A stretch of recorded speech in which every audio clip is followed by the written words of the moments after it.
In this video, I'm gonna go over the latest February 2024 market update for Austin housing market. I'm gonna use the latest data I just got from the Austin Board of Realtors to show you what's going on in the marketplace right now. And from the data that I'm looking at, there are some surprising metrics about what's going on in the housing market. So be sure to stay around so I can go over what's going on in the Austin housing market. But before we get to that, if this is your first time here, my name is Zhang. I am a real estate agent here in Austin, Texas. I go over Austin housing market, the real estate market in the entire United States, and everything Austin in general and Austin living. If you enjoy content like this, be sure to like, comment, and subscribe to this channel. And now let's get directly to the housing data that I got from ABOR. All right, exciting. So this is the latest data that I got, which is just concluded the January month, and ABOR actually updated which the market snapshot or the market report that they put out, which I find extremely surprising because here is what I'm looking at right now. Before, it used to be a Austin Round Rock MSA. So here's what last year's December 2023, the main data that they put out used to be Austin Round Rock MSA, but now they start putting out data that's called Austin Round Rock Georgetown MSA, which totally makes sense to me because Georgetown is one of the fastest growing suburbs in the United States. However, the data that you see now right here will actually have a different measure because it used to be a Austin Round Rock measurement, but now it will be Austin Round Rock Georgetown MSA, just to give you a heads up about that. But let's dive right into the January data. The median sales price of homes is $430,000, which is down 4.4% year over year, which is surprising because interest rate, even though it dropped a little bit, it's still relatively higher compared to last year's. So it's good to see that home prices have stabilized in the $400,000, $430,000 range. But we did see a surprising uptick in the number of closed sales in January, which is what I expected and exactly what I talked about in last month market report, which is that with the lower housing market, lower mortgage rate, I truly expect that more buyers who've been waiting on the sideline will actually jump back out onto the market and make purchases, and that's exactly what happened. We're seeing 3.2 months of inventory. From my perspective, I remember we hit around 4 months of inventory just a couple months back, but now the month of inventory actually went down and shifting back towards shifting back towards more of a neutral marketplace. And the next one I want to talk about is the average close to list price compared to 2023 in January. So in January 2024, we had a 93% close to list price. And then compared to 2023, where we only had 91%. So this indicates to me that sellers are getting more realistic about the home prices that they can list at. At the same time, buyers are coming in to close that gap between the list price and the sales price. And I think the full effect of the mortgage rates are hitting the market or hitting the Austin housing market. So that's a good thing to see. This is something that I do want to talk about too, about what's going on in the marketplace with my buyer clients. So now the first data set I want to go over is the sales price trend. So as I mentioned in the last market update video, I truly think that the November 2023 marked the bottom of the Austin housing market, at least in the near term. Because once we peak at $520,000 in medium home sale prices back in early 2022, home prices actually started going down because the Federal Reserve announced that they are hiking interest rate, and then the supply came back on, demand went down, and look at this dramatic drop off. I think from the height of Austin home prices went all the way down to around 25% drop off right there, 25% decrease, which is one of the largest correction in the shortest span of time in major in major metropolitan areas. But we'll see how the market will react because today the CPI report did come out, and it had I think 0.3% inflation, which is higher than what's expected of the 0.2%.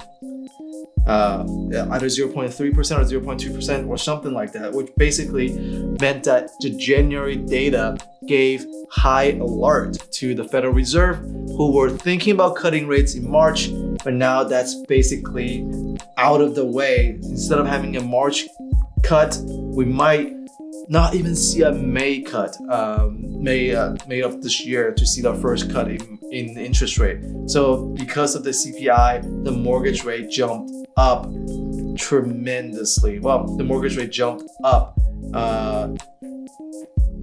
just because of the CPI news. But I think what was gonna happen is that if you listen to my last video, when I said when I released the video last month, I said that was the best time to buy because we have very low record of buyers, meaning that, and then you were able to lock in a fairly decent mortgage rate because the mortgage rate market priced in multiple rate cuts. So people were getting around 6.2%, 6.3% with great credit score.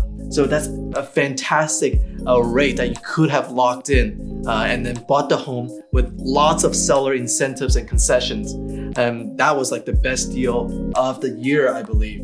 But now I'm not so sure. I don't know where the market will head towards because of the higher inflation, higher than expected inflation, how the Federal Reserve will react, and how the mortgage rate will impact the housing market. So now I'm a little hesitant, but be ready. Be ready. As I mentioned in the last video, if you really want to buy a home in 2024, you have to get ready. You have to get your pre-approval letter done.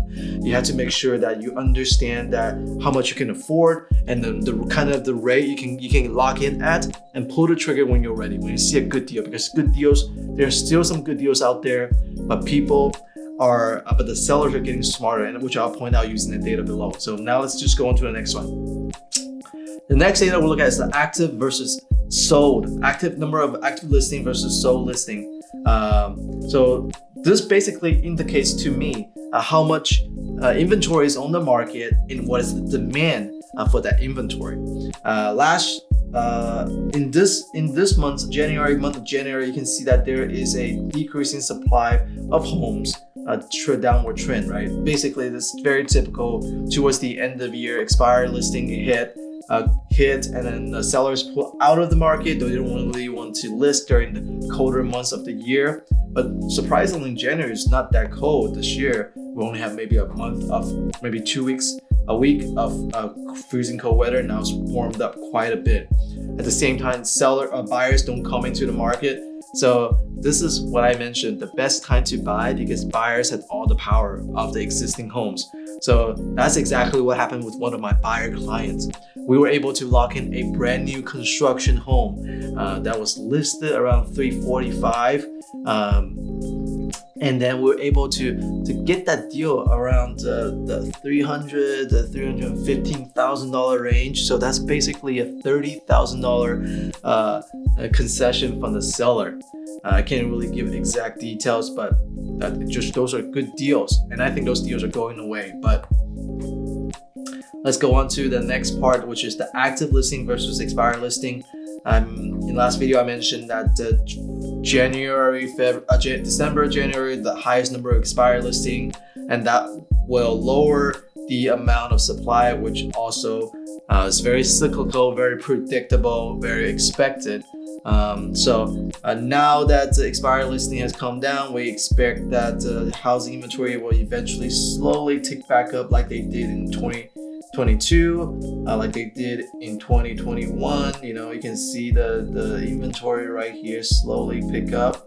You can see that January, February, March, April, and then it hits the peak around, July, August time, like they usually do, right? So this is 2020 is a different year because the surprisingly low mortgage rate brought in all of the buyers who were working from home, wanted to move away from California, from Boston, from East Coast, move to Austin area. That's why housing inventory actually went down that entire year. But Let's go on to the next set of data right here is the list price versus close price. This tells me the market expectations between the sellers and the buyers, which means that are we having unrealistic sellers wanting to sell their homes at sky high prices, and are we having unrealistic buyers who want to find the bottoms, who buy a price that's way below market value?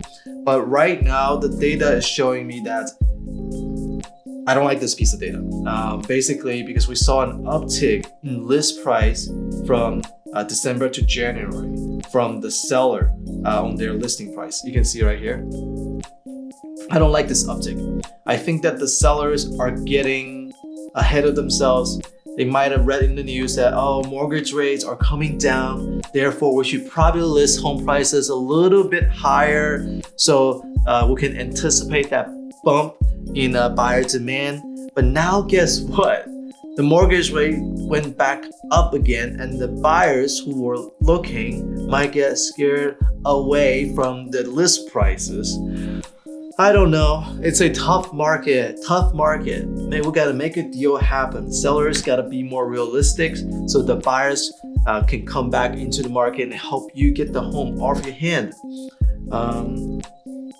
At the same time, you can see that the deal prices went down. This is a little bit of concern to me, but it's somewhat expected. But at the same time, it is a concern because I expected the bottom of the home prices is in the Austin real estate market. However, this is showing that we might see some more drop if the mortgage rates remain high and the demand doesn't pick back up. So, but I think that we can see some stabilizations in the $400,000 area. That's what I expect in the Austin housing market. All right, now let's move on to the next section. This is the active listing versus the closed price. This is basically another emphasis on the importance to show you the number of supplies on the marketplace and the price that people are paying to buy homes here in Austin. We can see a decrease in supply. Usually when it has a constant demand and a decrease in supply, the prices go up. But in this case, it has a decrease in supply, also has a decrease in price, which means that the demand for homes are dropping as well. So why are demands of home dropping? Well, because mortgage rate came back up. And because the CPI data came back up, and because, well, I shouldn't say that because the CPI data came out today, but January usually has a slower than normal demand curve, demand curve. Usually that picks back up start to pick back up in the springtime. You can see right. This is not even a good set of data, but yeah, you can see start to pick back up around February, March, April time. That's when the competition starts heading to the market and the close prices start go up. So people who bought in December and January, congratulations. I think you might have found the bottom of the Austin housing market. Yeah, as I mentioned, this is the data that I really care about, that I really want to watch out for, which is the number. Just want to make sure that there are plenty of demand coming onto the market to support the Austin home prices. All right, that's it. That's the latest market update for the Austin real estate market. If you enjoyed the video, please like, comment, and subscribe. And if you're looking to buy a home, be sure to reach out to me using the number in the description box below. You can reach me right here as well. Call me, text me, email me. Set up a meeting with me using the calendar link down below. I look forward to hearing from you so I can help you get into the home. And by the way, I also made a very comprehensive video about investing in real estate in Austin, Texas. It talks about basically everything that you need to consider, from property taxes, insurance costs, which area to invest in, what is the ROI, how's that compared to the stock market return. I make that video right there, so be sure to check it out right here. Until then, I'll see you next time. Thanks again.